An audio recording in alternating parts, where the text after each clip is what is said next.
இன்னைக்கு எனக்கு தலைப்பு செய்யும் தொழிலே தெய்வம். இது ஒரு பழைய பொன்மொழி. இது எதுக்கு இன்னைக்கு கொண்டு வந்து வச்சிருக்கிறோம் அப்படின்னு கேட்டிங்கன்னா, நான் சமீபத்தில் ஒரு 2 செய்திகள் படித்தேன். அந்த 2 செய்தி தான் இப்படி ஒரு தலைப்பை கொடுக்கணும் அப்படின்னு என்னை தூண்டியது. ஒரு செய்தி 1 வருஷத்துக்கு முன்னாடி உள்ள ஒரு செய்தி, இன்னொரு செய்தி 1 நூற்றாண்டுக்கு முன்னாடி உள்ள ஒரு செய்தி. 1 வருஷத்துக்கு முன்னாடி உள்ள ஒரு செய்தியை சொல்கிறேன். 2023 ஜூன் 30ஆம் தேதி அமெரிக்காவில் டெக்சாஸ் அப்படிங்கிற மாகாணத்தில் ஒரு தனியார் நிறுவனத்தில் ஒரு லேடி வேலைக்கு சேர்ந்தவங்க ஓய்வு பெறுகிறார்கள். 2023ஆவது வருஷம் ஜூன் 30ஆம் தேதி ஓய்வு பெறுறாங்க, ரிட்டையர்ட் ஆகுறாங்க. ஓய்வு பெறுறாங்க, ரிட்டையர்ட்லாம் கிடையாது இல்லை, தனியார் நிறுவனத்தில் ஓய்வு பெற்று வெளியே வர்றாங்க. இதெல்லாம் ஒரு நியூஸா? வேலைக்குன்னு போனவங்க ஓய்வு பெறத்தானே செய்வாங்க. இப்போ உங்கள்கிட்ட கேட்குறேன், ஒரு தனியார் நிறுவனத்தில் வேலைக்கு போன ஒருத்தங்க எத்தனை வருஷம் வேலை பார்க்க முடியும், எத்தனை வயசு வரைக்கும் வேலை பார்க்க முடியும்? ஒரு குத்து மதிப்பாக சொல்லுங்களேன். ஒரு தனியார் ஐயா சொல்கிறாங்க 60 வயசு வரைக்கும் வேலை பார்க்கலாம். அப்போ எத்தனை வருஷம் வேலை பார்த்துருப்பாங்க? 20 வருஷம். 20 வயசில் உள்ளே போயிருந்தாங்கன்னா 40 வருஷம் வேலை பார்ப்பாங்க. வேறு யாராவது சொல்லலாமா? ஒரு தனியார் நிறுவனத்தில் வேலைக்கு போனவங்க எத்தனை வருடம் வேலை பார்க்க முடியும், எத்தனை வயது வரைக்கும் வேலை பார்க்க முடியும்? இவங்க சொல்லிட்டாங்க 60 வயசு வரைக்கும் வேலை பார்க்கலாம், 40 வருடங்கள் வேலை பார்க்கலாம். இதில் ஏதாவது மாற்று கருத்து யாருக்காவது இருக்கா?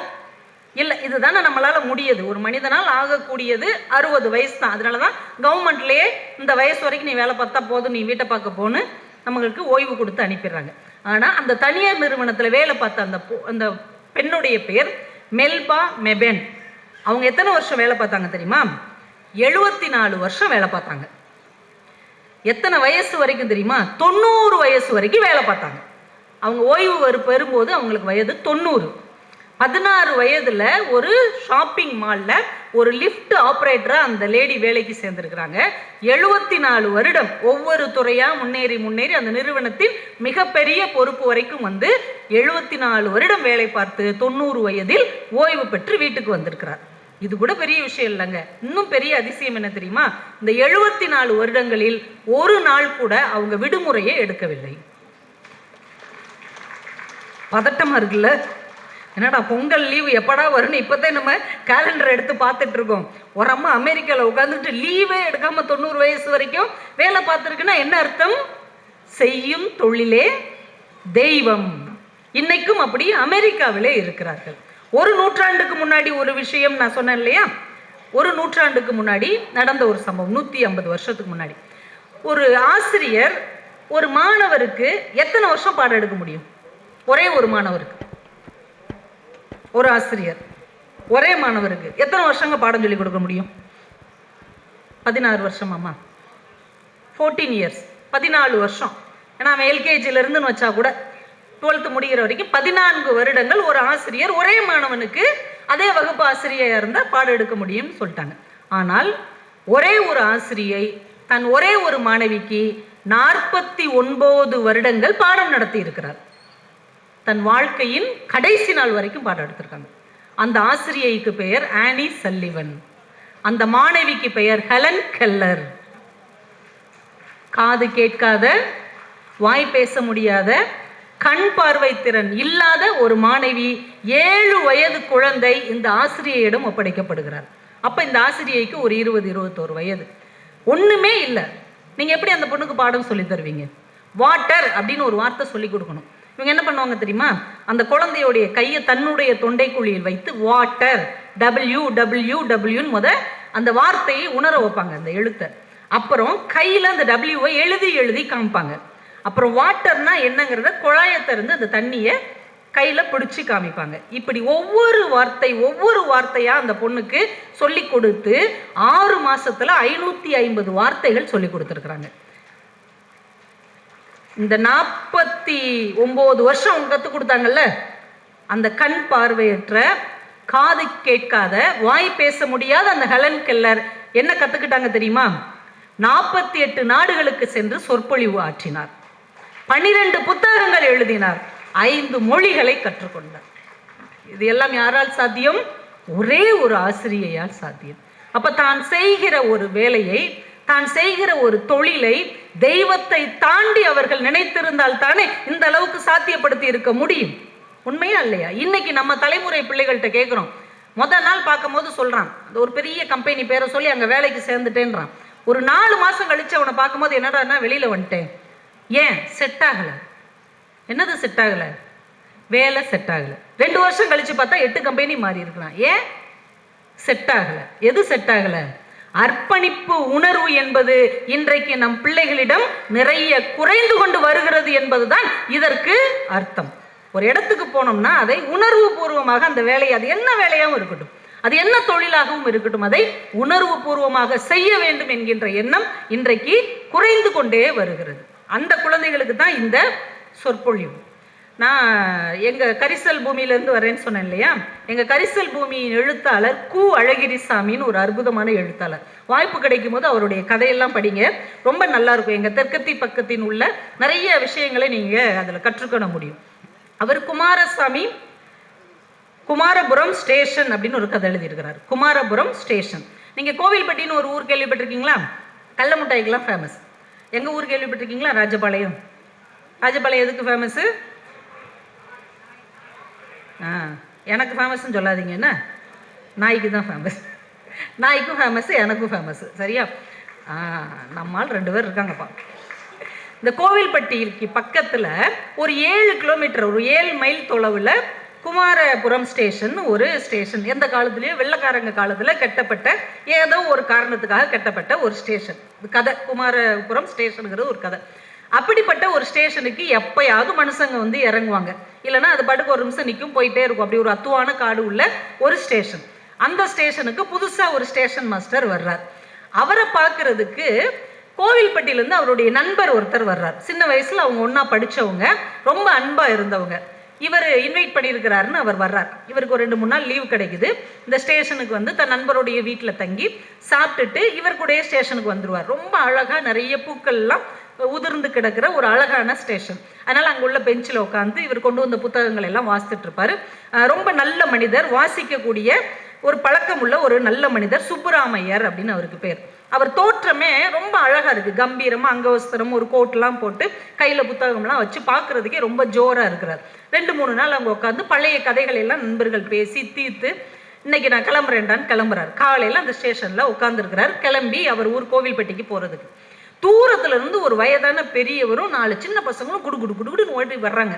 என்னன்னு பார்த்தா அந்த கிராமத்துக்காரங்க ட்ரெயின் என்னமோ வந்தால் விட்டுட்டு போயிருங்கிற மாதிரி ஓடி வர்றாங்கங்கிற மாதிரி பார்த்துட்டு இருக்கிறாங்க. 4 பசங்களை கூட்டுட்டு அந்த பெரியவர் வர்றார். வந்து ட்ரெயின் இன்னும் வரல இல்லை, ட்ரெயின் இன்னும் போகலை இல்லை, ஏங்க இன்னும் டைமே ஆகலை இல்லைங்க, உட்காருங்க நிதானமாக இருங்கன்னொன்னே அவர் வந்து உட்காந்துட்டு சொல்கிறாரு, இந்த 4 பசங்களையும் பெரிய பள்ளிக்கூடத்தில் போய் சேர்க்கணும். எங்கள் ஊர் சின்ன பள்ளிக்கூடத்தில் அவங்க படித்து முடிச்சுட்டாங்க, 6வது வரைக்கும் முடிச்சுட்டாங்க. இந்த பிள்ளைகளை கொண்டு போய் அங்கே சேர்த்துட்டா எனக்கு ரொம்ப நிம்மதி அப்படின்னு அந்த பெரியவர் பேசிக்கிட்டு இருக்கிறார். இவரை ஆச்சரியமாக பார்க்குறாங்க. இவருடைய அந்த தோரணையும் இவருடைய கம்பீரமான தோற்றத்தையும் ரொம்ப ஆச்சரியமாக அந்த பிள்ளைகள் பார்த்துட்டு இருக்கிறாங்க. இப்போ ட்ரெயின் வந்துருச்சு. எல்லாம் அடிச்சு பிடிச்சி ஏறி ஒரே கம்பார்ட்மெண்ட்டில் உட்காந்துடுறாங்க. இந்த பெரியவர் ஜன்னல்கிட்ட உட்காந்து ஒரு புத்தகத்தை எடுத்து திரும்பவும் வாசிக்க ஆரம்பிக்கிறார். இந்த பசங்கள்லாம் நெருக்கடிச்சிட்டு உட்காந்துருக்காங்க. அந்த பெரியவர் எதுக்கு உட்கார்றார்? ஏற்கனவே அந்த ட்ரெயினில் திருநெல்வேலியிலேருந்து மதுரைக்கு போகிற ஒரு கணவன் மனைவி வர்றாங்க. பார்த்தாலே தெரியுது ஒரு பெரிய சேட்டு மாதிரி இருக்கிறாரு. அவங்க மனைவி நல்ல ஆடம்பரமாக இருக்கிறாங்க. அந்த சேட்டு கேட்குறாரு, என்ன பெரியவரே, பிள்ளைகளெல்லாம் கூட்டி எங்கே போகிறீங்கன்னு? பெரிய பள்ளிக்கூடத்துக்கு தான். பெரிய பள்ளிக்கூடம்னா 7வது படிக்க போகிறாங்க, இங்கே 6வது வரைக்கும் தான் இருக்குது, முடிச்சுட்டாங்க, 4 பேரை அங்கே கொண்டு போய் சேர்க்க போகிறேன். நல்லா படிப்பாங்களா? அதெல்லாம் நல்லா படிப்பாங்க. அங்கெல்லாம் பரீட்சை வச்சு தான் எடுப்பாங்க தெரியுமில்ல. கிராம பசங்க இங்கிலீஷ்லாம் ஃபெயில் ஆகிட்டா சேர்க்க மாட்டாங்க. கணக்கில் 1 மார்க் இருந்தாலும் விட்டாலும் சேர்க்க மாட்டாங்க. இல்லை அங்கே படிச்சிருவாங்க. ஏற்கனவே இங்கே ஹெட்மாஸ்டராக இருந்து ரிட்டையர்ட் ஆனவர் வேறு ஊருக்கு போயிட்டாரு. இந்த பிள்ளைங்க இங்கே பரீட்சைக்கு போகிறாங்கன்ன உடனே அவர் கடிதத்தில் என்னென்ன கொஸ்டின்லாம் வரும், எப்படியெல்லாம் கேட்பாங்கன்னு ஒரு கடிதம் அனுப்பியிருக்கிறாரு. அதை அந்த பிள்ளைங்க படிச்சிருக்கிறாங்க, தயாராக தான் இருக்காங்க. கையில் பேப்பர்லாம் வச்சுருக்காங்க. அந்த பசங்க ஒரு பென்சில்லாம் சீவி சட்டப்பையில் வச்சுருக்குறாங்க, தயாராக இருக்கிறாங்க. அந்த சேட்டு 1-2 கேள்வி கேட்குறாரு. இந்த பசங்க ஆர்வம் பதில் சொல்கிறாங்க. இப்போ அந்த சேட்டு சொல்கிறாரு மனைவிக்கிட்டே, எடுத்து பலகாரம்லாம் பிள்ளைகளுக்கு கொடு. உடனே அந்த அம்மா வச்சிருக்கிற ஒரு பாத்திரத்துலேருந்து எல்லாருக்கும் ஸ்வீட் கொடுக்குறாங்க, பூஜாலேருந்து காஃபிலாம் கொடுக்குறாங்க. இந்த பெரியவர் கேட்குறாரு, அப்புறம் உங்களுக்கு எத்தனை பிள்ளைங்க, உங்கள் குடும்பம் என்ன? நான் திருநெல்வேலியில் பெரிய ஹோட்டல் வச்சு நடத்திக்கிட்டு இருக்கிறேன். பிள்ளைங்கன்னா என்ன, அங்கே வந்து சாப்பிட்ற எல்லாருமே என் பிள்ளைங்க தான். அங்கே பக்கத்தில் ஒரு காலேஜ் இருக்குது, எல்லா பசங்களும் அங்கே தான் சாப்பிடுவாங்க. இல்லை உங்களுக்கு எத்தனை பிள்ளைங்கன்னு கேட்டேன் அப்படிம்பார். அதை தாயா சொல்கிறேன், எனக்கு பிள்ளைகள் இல்லை, எங்கள் ஹோட்டலுக்கு வந்து சாப்பிட்ற பிள்ளைகள்ல எங்கள் பிள்ளைகள் தான். இல்லாத பிள்ளைகள்கிட்ட காசு வாங்க மாட்டேன். ஒரு சில கஷ்டப்படுற பிள்ளைகளுக்கு நானே ஃபீஸ் கட்டிடுவேன், இருந்துட்டு போட்டுமே. இந்த பிள்ளைகளும் வேணால் படித்து முடிச்சுட்டு அங்கே வாங்கடா, காலேஜ் படிக்கும் போது உங்களுக்கு சாப்பாடு கொடுக்குறேன், கஷ்டப்பட்டீங்கன்னா நானே ஃபீஸ் கட்டுறேன் அப்படின்னு சொல்லி சொல்வார். அந்த பெரியவர் சொல்வார், கரெக்டாக சொன்னீங்க, இந்த 4 பசங்கள்லையுமே ஒருத்தன் தான் என் பேரன், மீதி 3 பேர் வேற வீட்டு பிள்ளைங்க. எப்படி என் பேரனை சேர்க்க போறேன், படிக்க விருப்பப்படுற மற்ற பசங்களையும் கூட்டு போயிடுவான்னு கூட்டு வந்தேன். அந்த கடைசியாக உட்காந்துருக்கான் பாருங்க, அவன் ரொம்ப கஷ்டப்படுற குடும்பத்துக்காரன். அவங்க வீட்டில் படிக்க வைக்க வசதி இல்லை. ஆனால் அந்த பையன் அழுதுகிட்டே இருந்தான். நான் தான் சொன்னேன் அவங்க தாத்தாட்ட, என் பேரனுக்கு ஃபீஸ் கட்டுறேன் இல்லை, உங்கள் பேரனையும் என் பேரனா நினச்சி நானே ஃபீஸ் கட்டிடுறேன், அந்த பையனும் வரட்டும்னு கூட்டு வந்துட்டேன். இப்படி பேசிக்கிட்டே போகிறாங்க. அந்த பெரியவர் அதை கேட்டுக்கிட்டே புக்கு வாசித்துட்டே இருக்கிறார். அவர் கையில் வச்சிருக்கிற புஸ்தகத்தை ஒரு பையன் இப்படி எட்டி பார்த்து அண்ணா கரணினா டால்ஸ்டாய் அப்படின்னு வாசிக்கிறான். அவர் டால்ஸ்டாய் புக்கு வாசித்துட்டு இருக்கிறார். அவர் சிரிச்சுக்கிட்டே அந்த புக்கை மூடி கீழே வச்சிடுறாரு. இப்போ கோவில்பட்டி வந்துருச்சு, எல்லாரும் இறங்குறாங்க. இந்த பெரியவருக்கு சேரட் வண்டி வருது. அவர் அதில் ஏற போகும்போது பார்க்குறாரு, இவங்கெல்லாம் எப்படி போவாங்க அப்படின்னு. இவங்க இறங்கி அப்படியே தேடி தேடி பார்க்குறாங்க. அங்கே ஒரு போர்ட்டராக இருக்கிற வேமா ஓடி வர்றார். நீங்கள் நான் இடச்சாவலில் இருந்து தான் வர்றீங்க? ஆமாம், நம்ம ஊருக்காரங்க, நான் இங்கே தான் வீடு இருக்குது எனக்கு, வாங்க வீட்டில் போய் ஒரு டீ காஃபியெல்லாம் சாப்பிட்டுட்டு இவங்க எங்கே போகணும், பரீட்சைக்கு போகணும், பள்ளிக்கூடத்தில் சேர போகிறாங்க, வாங்க வாங்க நானே கொண்டு போய் விட்டுறேன்ட்டு அவங்க ஊருக்காரங்கன்னு தெரிஞ்சதுமே யாருன்னே தெரில, அவங்க ஊருக்காரங்கன்னொன்னே அவன் சாப்பிட்றதுக்கு அவங்க வீட்டுக்கு கூப்பிட்டு போகிறான். இந்த பெரிய மனுஷருக்கு ஆச்சரியமா இருக்கு, என்ன நடக்குது இந்த உலகத்துல. யாரோ தெரியாத ஒரு பையனுக்கு தாம் பேரனோட ஒருத்தர் கூட்டு போறாரு, யாரோ தெரியாதவங்களுக்கு சாப்பாடு ஒருத்தர் கொடுக்குறாரு, காலேஜ் படிக்கும் போது வாங்கடா நான் தர்றேங்கிறாரு. இறங்கின உடனே அந்த ஊர்க்காரங்கன்னு தெரிஞ்ச உடனே ஒரு எளிய போர்ட்டர் எங்க வீட்டுக்கு வாங்க நான் டீ காஃபி எல்லாம் தந்து ஸ்கூல்ல கொண்டு போய் விடுறேன்னு சொல்றாருன்னு ஆச்சரியப்பட்டுக்கிட்டே போறாரு. இந்த பிள்ளைங்க பரீட்சை எழுத போறாங்க, இங்கிலீஷு மேத்ஸ் எல்லாம் எழுதிடுறாங்க. நல்ல மார்க் எடுத்தாதான் இங்கெல்லாம் சேர்ப்பாங்க பெரிய ஸ்கூலு அப்படின்னு சொல்லி வாங்க ஹெச்எம்மை பார்க்க போவோன்னு கூட்டு போகிறாங்க. இந்த பசங்களுக்குலாம் அப்படியே கை கால்லாம் அப்படியே உதறுது, பயந்து போய் உள்ளே போகிறாங்க. பார்த்தோன்னே அப்படியே ஆச்சரியமாகி நிற்கிறாங்க. ட்ரெயினில் இவங்க கூட ஒரு பெரிய மனிதர் வந்தார் இல்லையா, லியோ டால்ஸ்டாய் புக்கு படிச்சுட்டு, அவர் தான் அங்கே ஹெச்எம்மாக இருக்கிறார். அப்படியே பார்த்த உடனே அப்படியே கண் கலங்கி நிற்கிறாங்க அந்த பசங்க. சிரிச்சுக்கிட்டே சொல்கிறாரு, உங்கள் 4 பேர் பேர் சொல்லுங்க அப்படிங்கிறார். 4 பேர் பேர் சொல்கிறாங்க. நீங்கள் 4 பேர் எழுதின பேப்பரை படிக்காமையே சொல்கிறேன், நீங்கள் 4 பேர் பாஸ், நீங்கள் 4 பேர் இன்னையிலேருந்து பெரிய பள்ளிக்கூடத்தில் படிக்கிறீங்க, நல்லா படிக்கணும், போயிட்டு வாங்க அப்படின்னு அனுப்புகிறார். சொல்லிட்டு அவர் குனிஞ்சு சொல்கிறாரு, எது பெரிய பள்ளிக்கூடம், அந்த ஸ்டேஷனில் நம்ம பயணம் செஞ்சோம் இல்லையா, அதுதான் உண்மையிலேயே பெரிய பள்ளிக்கூடம் அப்படின்னு முடிக்கிறார். பள்ளிக்கூடம் என்பது என்னங்க, அனுபவம். சக மனிதர்களை இன்னொரு மனிதர்கள் எப்படி கையில் ஏந்தி கொள்கிறார்கள், அவர்களுக்கு தன்னிடம் இருக்கிற நேசத்தை எப்படி கற்றுக் கொடுக்கிறார்கள், இதுதானே குழந்தைங்க கற்றுக்க வேண்டிய ஒரு பாடம். இதை தாண்டி அவர்கள் பள்ளிக்கூடத்தில் படிக்க வேண்டியது என்ன இருக்கிறது? ஒரு சின்ன பயணத்தில் இல்லாதவர்களுக்கு யாராக இருந்தாலும் உதவுவார்கள். அவர் பணக்காரங்களா இருந்தாலும் சரி, இல்லாதவனா இருந்தாலும் சரி, கூடவே இருக்கிறவங்களா இருந்தாலும் சரி, ஒரு உதவி கிடைக்கும் என்கின்ற நம்பிக்கையை தருவதுதான் உண்மையான பள்ளிக்கூடம் என்று அந்த பெரியவர் சொன்னதாக அந்த கதை முடியும். அப்ப இப்படிப்பட்ட அனுபவங்களை நம் குழந்தைகளுக்கு நாம கொடுத்திருக்கிறோமா? இப்படிப்பட்ட ஆசிரியர்களாக, இப்படிப்பட்ட மனிதர்களாக நாம் என்றைக்காவது இன்னொருவருக்கு இருந்திருக்கிறோமா? அப்படிங்கிற ஒரு கேள்வியை இந்த கதை நமக்கு கற்றுக் கொடுக்கிறது. ஆனா இன்னைக்கும் அப்படி மனிதர்கள் இருக்கிறார்கள். எங்க ஊர் சிவகாசி பக்கத்துல ஒரு கிராமத்துல அரசு பள்ளிக்கூடம், அதுல ஹெச்எம்மா இருக்கிறவருக்கு பேரு ஜெயச்சந்திரன். அவர் அந்த கிராமத்தை சார்ந்த பிள்ளைகள் விடுமுறையே எடுக்காமல், ஒரு வருஷம் முழுக்க விடுமுறை எடுக்காம வந்தாங்கன்னா மதுரையில இருந்து சென்னை வரைக்கும் அவங்களுக்கு ஃப்ளைட் டிக்கெட் அவரே போட்டு கூட்டு வந்துடுறார்.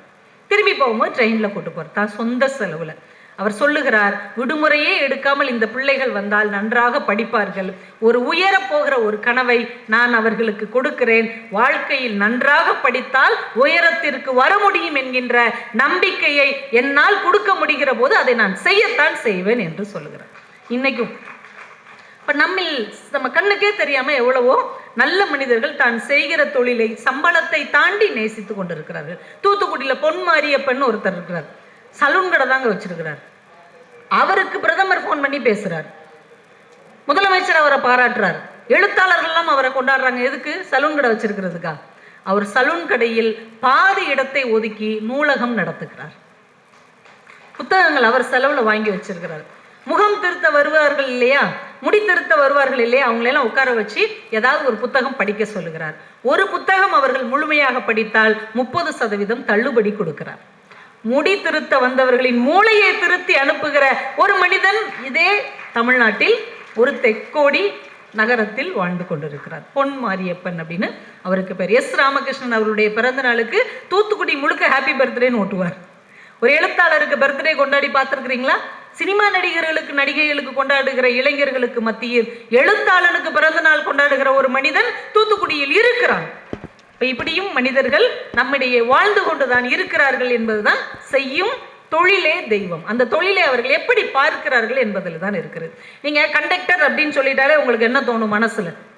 கண்டக்டர் கச்ச கச்சன்னு ஒரு நெருக்கடியான ஒரு சூழல். சில்லறைலாம் எல்லாரும் கீழே இறங்கு, வாசல்ல நிற்காத, உள்ள போ, நீ அங்கே போ, நீ இங்கே போ, நீ எங்கிட்டாவது போ, இப்படி சொல்கிற ஒரு கண்டக்டர் தான் நம்ம மனசில் தோணும்.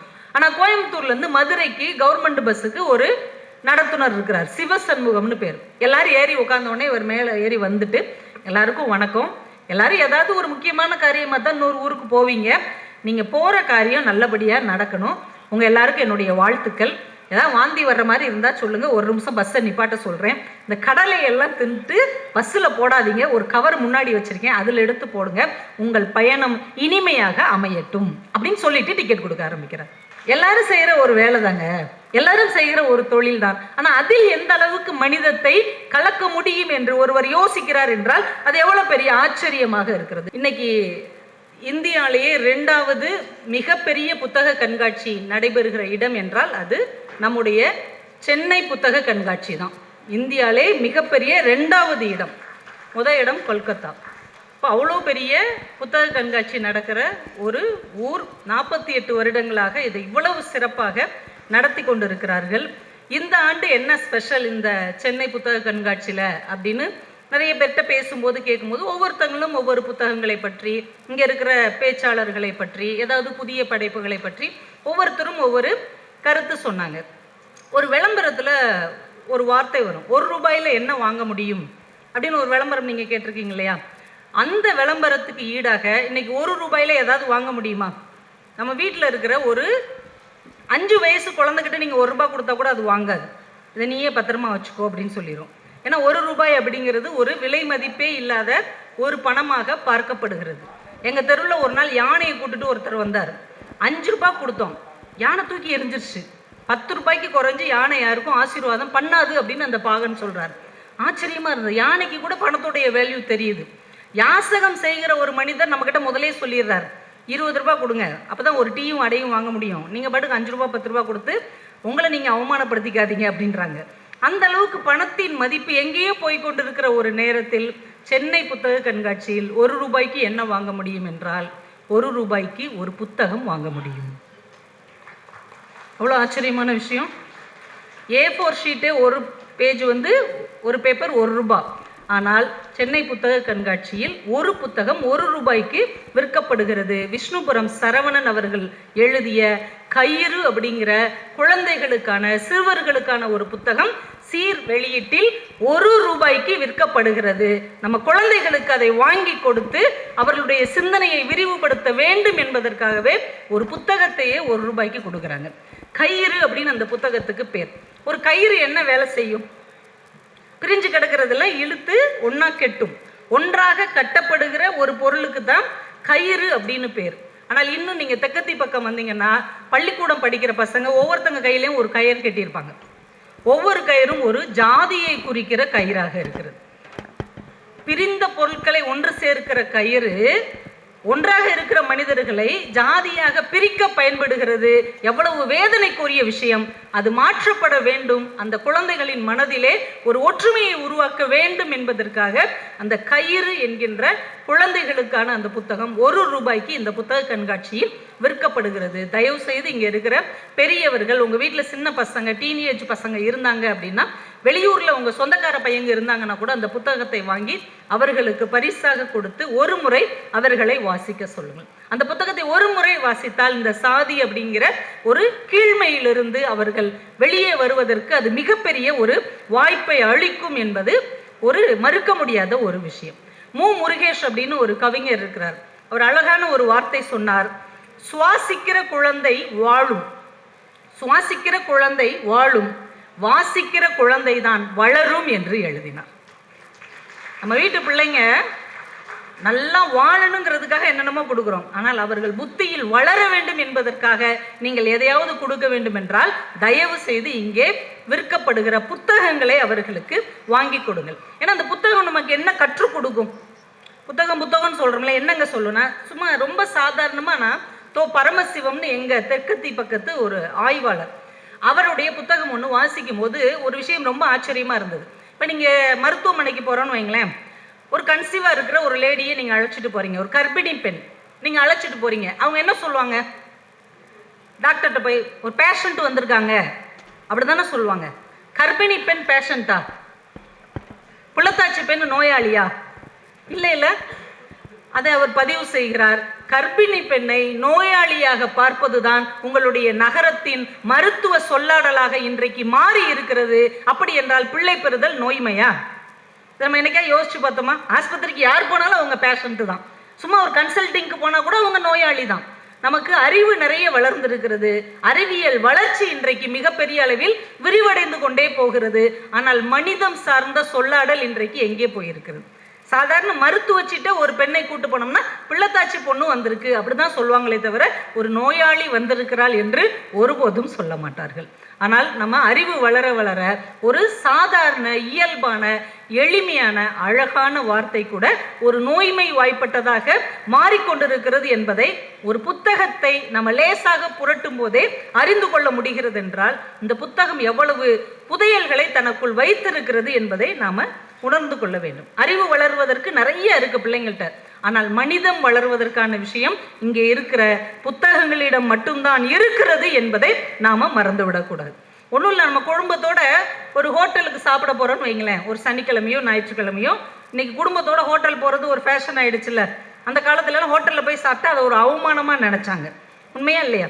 எங்கேயாவது கிராமத்துக்கு போனா கூட, குலதெய்வம் கோயிலுக்கு போனா கூட 2 நாள் 3 நாளுக்கு சாதம் கட்டிட்டு போன பரம்பரை நாம. இன்னைக்கு வீட்டில் உட்காந்துக்கிட்டே புக் பண்ணி ஹோட்டலில் வாங்கி சாப்பிட்ற அளவுக்கு நம்ம மாறி போயிட்டோம். அப்போது ஒரு நாளைக்கு ஹோட்டலில் சாப்பிட போனோம்னா குறைந்த பட்சம் 2000 ரூபாயிலிருந்து 3000 ரூபாய் ஆகுது. உண்மையா இல்லையா? ஒரு நல்ல ஹோட்டலில் பிள்ளைங்களோட போய் சாப்பிட்டா ஒரு 3000 ரூபாய் குறைந்த பட்சம் நமக்கு செலவாகிறது என்றால் அந்த ஒருவேளை சாப்பாட்டுக்கான பணத்தை உங்கள் பிள்ளைகளுக்கு நீங்கள் புத்தகம் வாங்கி கொடுத்தீர்கள் என்றால் ஒருவேளை அவர்கள் வாழ்க்கையவே அது மாற்றிவிடக்கூடிய அற்புதத்தை நிகழ்த்தும் என்பதை நாம மறந்துவிடக்கூடாது. எதுக்கும் செலவு பண்றோம், ஆனால் புத்தகத்துக்காக நாம எடுத்து வச்சு செலவு பண்ணுகிற ஒரு பழக்கத்தை உருவாக்கணும். ஏன்னா ஒவ்வொரு எழுத்தாளரும், ஒவ்வொரு படைப்பாளியும், ஒவ்வொரு கவிஞனும் தன்னுடைய வாழ்க்கையின் எத்தனையோ துயரங்களை எல்லாம் இதற்காக இழந்திருக்கிறான். தன்னுடைய எவ்வளவோ சிரமப்பட்டு துயரப்பட்டு தன்னுடைய வாழ்க்கையின் கடைசி சொட்டு வரைக்கும் இந்த இலக்கியத்திற்காக கொடுத்திருக்கிறார்கள் என்றால் அவர்களுக்கு நாம் பதிலுக்கு என்ன செய்திருக்கிறோம் யோசிச்சு பார்க்கணும். புதுமைப்பித்தன் அவர் மனைவிக்கு கடிதம் எழுதுகிறார். தமிழ் இலக்கியத்தின் முன்னோடி, சிறுகதையின் முன்னோடி புதுமைப்பித்தன். அவர் தன் மனைவிக்கு கடிதம் எழுதுகிறார். சாப்பிட்றதுக்கு வழியே கிடையாது, சோத்துக்கு வழி இல்லை அந்த குடும்பத்தில். அப்படி ஒரு வறுமையான சூழ்நிலை. இவர் மனைவிக்கு கடிதத்தில் எழுதுகிறார், கமலா, நீ வெற்றிலை பாக்கு போட பழகிக்கொள், நீ வெத்தலை பாக்கு போட பழகிக்கோ. நீ வெத்தலை பாக்கு போட்டுட்டேன்னா சுற்றி இருக்கிறவங்க நீ சாப்பிட்டதாக நம்பும். எவ்வளோ ஒரு கொடுமையான ஒரு சூழலை உள்வாங்கி கொண்டு வெத்தலை பாக்கு போட்டுக்கிட்டாலாவது நம்ம சாப்பிட்டுட்டோன்னு இந்த சமூகம் நம்பட்டும் என்று நம்ப வைத்து விட்டு தன்னுடைய துயரங்களை மறைத்து வைத்து கொண்டு இந்த சமூகத்துக்காக ஒருவன் ஏன் எழுத வேண்டும்? இப்போ புதுமைப்பித்தன் இல்லை, அவங்க மனைவியும் இல்லை, ஆனால் அவர் எழுதிய புத்தகங்கள் இருக்கிறது. ஏன் அவங்க இதெல்லாம் எழுதணும்? அவங்க ஒரு நல்ல வேலைக்கு போய் நல்லா சம்பாதிச்சு நல்லபடியாக வாழ்ந்திருக்கலாம் இல்லையா? தனக்கு பின்னாலும் இந்த தமிழ் சமூகத்துக்கு ஏதாவது ஒன்றை விட்டு செல்ல வேண்டும் என்கின்ற உயர்ந்த நோக்கம்தான் அவர்களை செலுத்தி இருக்கிறது என்பதை இந்த காலகட்டத்திலாவது நாம உணர்ந்து கொள்ள வேண்டும். PS ராமையா அப்படின்னு ஒரு எழுத்தாளர், நட்சத்திர குழந்தைகள் அப்படின்னு ஒரு அற்புதமான சிறுகதையை எழுதியவர். அந்த மனிதர் இதே சென்னையில ஆரிய பவன்ல சர்வரா வேலை பார்த்திருக்கிறார். எவ்வளவு பெரிய துயரம் பாருங்க. மௌனிக்கு மௌனின் பேர் வைத்தவர் அவர். சுப்பிரமணியம்ங்கிற பேரை மௌனின்னு பேராக மாற்றிய ஒரு சிறப்பான எழுத்தாளர் ஒரு ஹோட்டல்ல சர்வரா வேலை பார்த்திருக்கிறார். அப்ப எவ்வளவு துயரங்களை தாண்டி ஒரு எழுத்தாளர் இந்த சமூகத்துக்கு நல்லதை விதைத்து கொண்டே போயிருக்கிறார். உவமை கவிஞர் சுரதா அப்படின்னு நம்ம சொல்லுவோம் இல்லையா? அவருக்கு பாரதிதாசன் ரொம்ப பிடிக்கும். சுரதா அப்படின்னாலே சுப்புரத்தின தாசன் தான். அவருக்கு அவரை ரொம்ப பிடிக்கும். அவரை பார்க்கணும்னு நினைக்கிறார். அவர் பாண்டிச்சேரியில இருக்கிறார். இவர் கையில காசே கிடையாது. தான் குருவாக நேசிக்கிற ஒரு மனிதரை எப்படியாவது பார்த்து விட வேண்டும் என்பதற்காக அக்கம் பக்கம் உள்ள வீடுகளுக்கு வெள்ளை அடிச்சு அந்த காசை ஒன்று சேர்த்து அவர் பாண்டிச்சேரிக்கு போய் பாரதிதாசனை பார்த்ததாக அவர்களுடைய வரலாற்று சொல்லுகிறது என்றால், என்னைக்கே இறந்து போன அந்த படைப்பாளர்களுக்காக ஒரு கைத்தட்டலையாவது நம்ம பரிசா கொடுக்கலாம். ஏன்னா அன்னைக்கு நம்ம கூட இல்லை, இன்னைக்கு அவங்க இருந்திருந்தாங்கன்னா நம்ம ஏதாவது அவங்களுக்கு செஞ்சிருக்கலாம். இந்த கைத்தட்டலாவது அவங்களுக்கு போய் சேரட்டும் அப்படின்னு நினைச்ச உங்க அன்புக்கு ரொம்ப நன்றி. ஒரு உத்தரவாதம் இல்லாத ஒரு வாழ்க்கையை வாழ்ந்து கொண்டு இந்த ஊருக்கு நல்லதை மட்டுமே கொடுக்க வேண்டும் என்று எழுத்தாளர்கள், படைப்பாளிகள், இலக்கியவாதிகள் நினைத்திருக்கிறார்கள் என்றால் அவர்களுக்கு நாம் திருப்பி செய்ய வேண்டிய ஒரு நன்றி கடன் ஒரு புத்தகத்தையாவது வாங்கி கொண்டு போய் வீட்டிலே வைத்து அதை வாசிப்பது. வாசித்த புத்தகத்தை பற்றி நம்முடைய நண்பர்களுக்கோ, உறவினர்களுக்கோ, பிள்ளைகளுக்கோ பகிர்வது. அதற்கப்புறம் அதை அவர்கள் படிக்க சொல்லி இதன் மூலமாக நீ எதை கற்றுக்கொண்டாய் அப்படின்னு கேட்பது. எவ்வளவு வீணான விஷயங்களை நம்ம ஷேர் பண்ணுறோம் வாட்ஸ்அப்பில், எவ்வளவு தேவையில்லாத விஷயங்களை ஃபேஸ்புக்கில் நம்ம பதிவு செய்கிறோம். ஆனால் உருப்படியாக ஒரு விஷயத்தையாவது நாங்கள் ஒரு நாளைக்கு பதிவு செய்வோம் என்று, ஒரு நாளைக்கு ஒரு படைப்பு, ஒரு சிறுகதை, இல்லைன்னா ஒரு கவிதை, ஒரு கட்டுரை, ஒரு நாவலை பற்றி நாங்கள் பதிவு செய்வோம் என்று இந்த புத்தக கண்காட்சியின் மூலமாக நாம் ஒரு உறுதி எடுத்துக்கொள்ள வேண்டும் என்று உங்கள் ஒவ்வொருவரையும் ரொம்ப பணிவோடு நான் கேட்டுக்கொள்கிறேன்.